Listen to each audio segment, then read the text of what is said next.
Hola, mi nombre es Ali, y el trabajo de mi padre ha provocado ataques de pánico, sanciones, y que mi novio huya de mí espantado. La mayoría de las personas crecen en casas bonitas, con cercas blancas. Pero yo tuve que crecer en una situación totalmente opuesta a eso. Mi casa estaba junto a un cementerio, en un bosque oscuro y profundo. Y, oh sí, estaba lleno de cadáveres. Mi familia ha dirigido una funeraria durante generaciones, y eso me ha encantado desde que era pequeña. Mi padre es un padre soltero, pero siempre pudo estar cerca de mí, porque trabajaba en casa. Es decir, claro, él estaba preservando cadáveres y maquillándolos, pero estaba en casa. Y, honestamente, nunca le tuve miedo a su trabajo. Me fascinaba. Me siento mucho más cómoda con la muerte que el resto de la gente. Sé que es algo triste y trágico, pero es parte de la vida. Y estoy de acuerdo con eso. De niña veía cómo mi padre consolaba a las familias de personas que habían fallecido, y por eso yo lo consideraba un héroe. Mientras que la mayoría de las niñas querían ser doctoras, astronautas o princesas, yo quería hacer lo que hacía mi padre. Él me enseñó cómo preparar los cadáveres y todas las cosas repugnantes que eso conlleva. Tomé mis clases en casa hasta 6º grado, pero después yo comencé a estudiar con todos los niños. Eso fue tan emocionante. Estaba nerviosa porque mis compañeros podrían rechazarme por ser la nueva, pero, por el contrario, ellos me recibieron muy bien. Incluso unas chicas me dijeron que querían compartir tiempo conmigo. Organicé una pijamada el fin de semana y les envié invitaciones. Mi primera pijamada. Había comprado muchos dulces y preparé camas cómodas para todas. Incluso convencí a mi padre para que me comprara una pijama nueva. Cuando todas llegaron, estaban un poco asustadas. Pero una de ellas, Mía, creía que era genial que en mi casa funcionara una funeraria.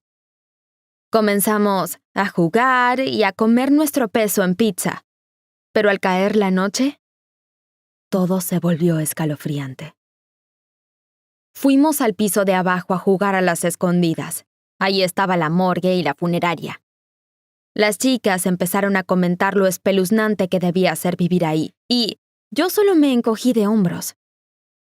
Desafortunadamente, mientras jugábamos, una de ellas, llamada Polly, decidió esconderse dentro de la morgue, pero comenzó a gritar con desesperación porque había un cadáver allí. Estaba muy aterrada, así que la tranquilicé y le dije que no debía tener miedo, que todo estaba bien. Luego, Mía sacó una tabla Ouija de su mochila. Comenzamos a jugar con ella, tratando de hablar con fantasmas. El puntero empezó a moverse, y le preguntamos si era la persona que estaba en la morgue. Cuando el puntero indicó que sí, algunas de nosotras gritamos y bromeamos. Pero no Polly. Polly parecía tener un ataque de pánico o estar enloqueciendo. Estaba tan nerviosa y conmocionada que apenas podía respirar.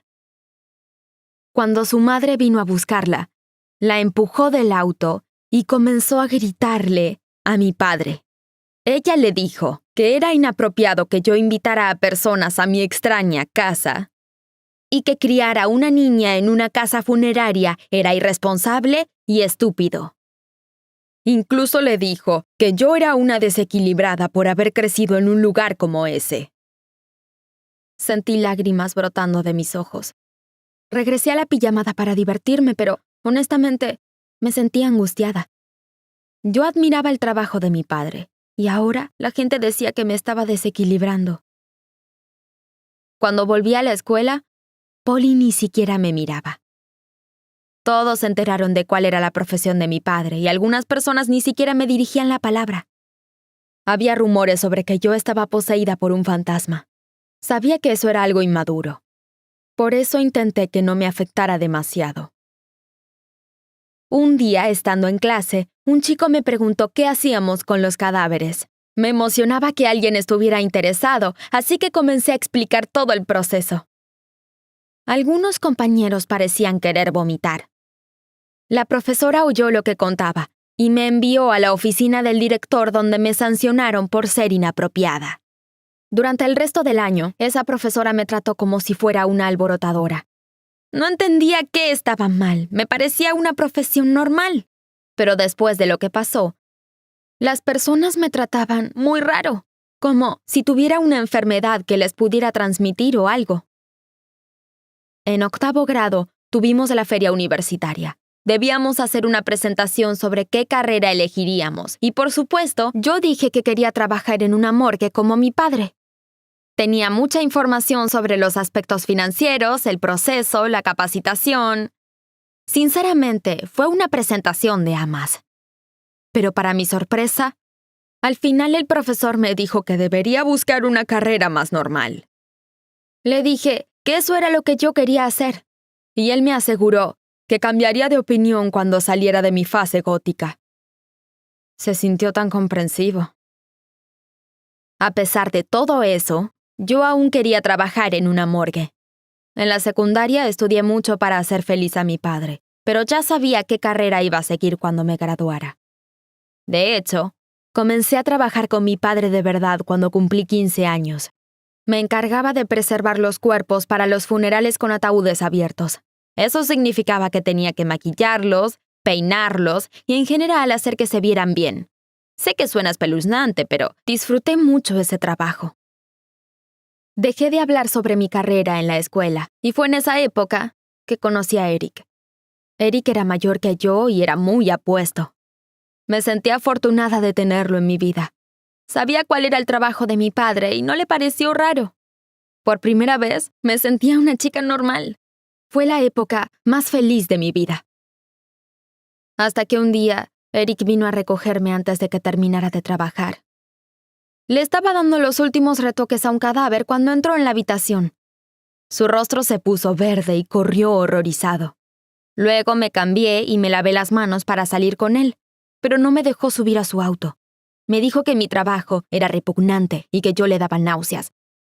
Agregó que no debía tener emociones normales si podía trabajar con cadáveres sin llorar. Y después, que no podía salir con una sociópata. Vi cómo se alejaba, con lágrimas en mis ojos. Durante toda mi vida, mi sueño había sido un factor decisivo. Por primera vez, pensé que los demás podrían tener razón. Tal vez algo no estaba bien en mí. Esa noche le dije a mi padre que trabajaría en un local de comida rápida como un adolescente normal. Decidí que quería estudiar para convertirme en enfermera. Mi papá estaba molesto e intentó disuadirme, pero no lo escuché. Empecé a trabajar en un negocio de hamburguesas y sinceramente lo odiaba. Seguí intentando convencerme de que me ayudaría a ser normal y que pronto podría ir a la escuela y estudiar algo genial. Eso continuó algunos meses. Mi papá extrañaba que yo trabajé con él, pero yo no cedí. Todo parecía normal, incluso algunos compañeros de trabajo querían ser mis amigos. Pero aún así, algo estaba mal. Sentía que no estaba siendo fiel a mí misma. Hasta que Chrissy, nuestra estrella de atletismo, murió en un accidente de auto. Toda la ciudad estaba devastada. Como era de esperar, su cuerpo vino a nuestra funeraria para ser acondicionado. Mi padre trabajó en él y me preguntó si quería ayudarlo, pero le dije que no. Si los chicos de la escuela se hubieran enterado de que trabajé en una persona que conocían, mi vida habría terminado. Cuando hicieron el funeral, yo estuve presente. Vi a todos mis compañeros de clase llorando y yo también comencé a llorar. Cuando los padres de Chrissy se acercaron al ataúd abierto, ellos sonrieron cuando la miraron. Caminaron hacia mi padre, lo abrazaron y le agradecieron por permitirles ver a su hermosa hija una vez más. Nos ayudará a sanar tener una buena imagen de ella. En ese instante, me di cuenta de lo importante que era el trabajo de mi padre. Y desde ese día, ya no me avergonzaría nunca más. Yo quería volver a ese trabajo, no porque fuera algo fácil o divertido, pero sabía que era vital y que ayudaba a la gente. Ahora trabajo con mi padre de nuevo. No debo permitir que otras personas determinen cuál es mi sueño. Además, no quiero estar rodeada de personas que no pueden comprenderme. ¿Te gustó la historia? Dale like y comenta y suscríbete a Historias de la Vida.